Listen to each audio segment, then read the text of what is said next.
أعوذ بالله من الشيطان الرجيم بسم الله الرحمن الرحيم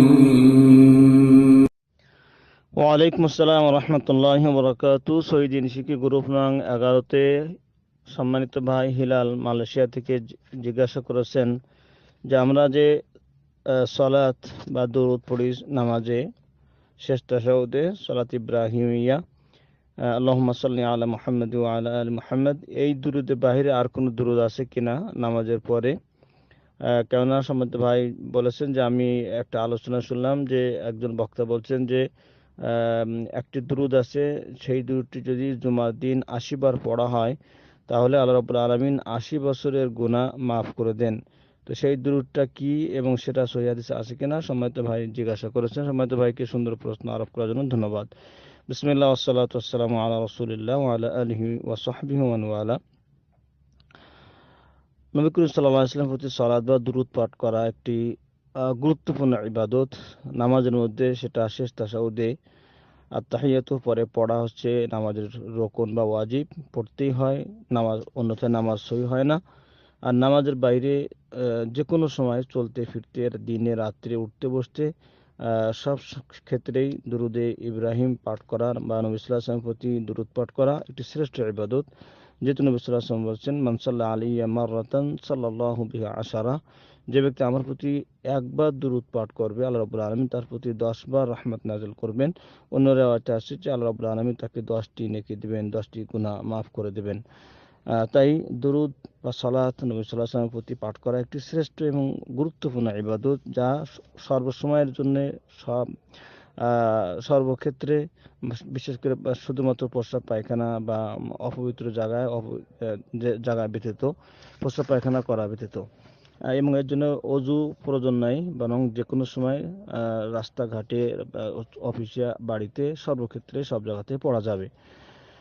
আর দুরূদ এটা কোনো আনুষ্ঠানিক বিষয় না, কোনো উপলক্ষে বিশেষ করে আমাদের দেশে যে মিলাদ মাহফিল বা কোনো অনুষ্ঠান বা কোনো কিছু উদ্বোধনকে কেন্দ্র করে যে দুরূদ পড়া হয়, এই দুরূদ তো প্রথমত যেভাবে পড়া হয়, যে দুরূদ পড়া হয় সেগুলো হাদিস সম্মত না, বা পদ্ধতিও হাদিস সম্মত নয়, বরং সেগুলো হচ্ছে একটি বিদআত।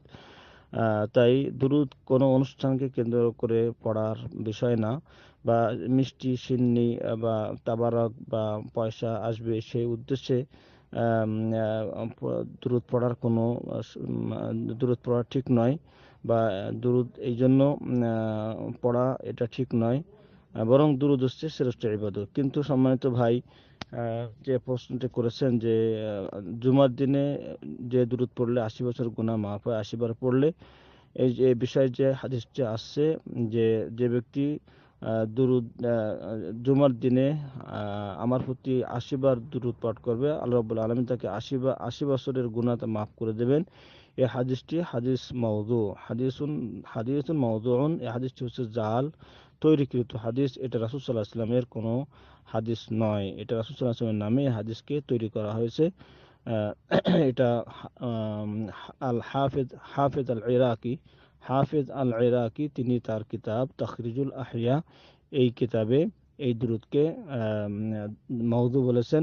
তেমনিভাবে রজব মাসে যে নামাজ পড়া হয় এবং সেই নামাজের যে দুরূদ পাঠ করা হয়, সেখানেও সেই হাদিসকেও হাফেজ ইরাকি তিনি মাওযু বলেছেন। অতএব শুক্রবারে জুমার দিনে আসরের নামাজের পরে অনেক সময় বাংলাদেশেও দেখা যায় মাইকে বা এমনি পড়া হয় এই যে দুরূদ, আল্লাহুম্মা সাল্লি আলা মুহাম্মাদিন নাবিয়্যিল উম্মি ওয়া আলা আলিহি ওয়া সাল্লাম তাসলিমান কাসীরা।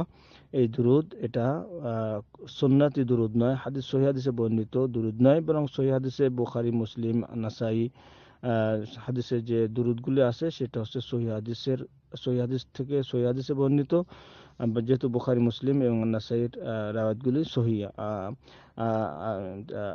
আবু মাসউদ আল আনসারী থেকে, তারপরে কাব ইবনে উজরা থেকে, যে দুরূদগুলো বর্ণিত হয়েছে সেগুলো সহিহ হাদিসে, এবং সেটা হচ্ছে সূরা ইব্রাহিমিয়া, যা নামাজে পড়া হয়।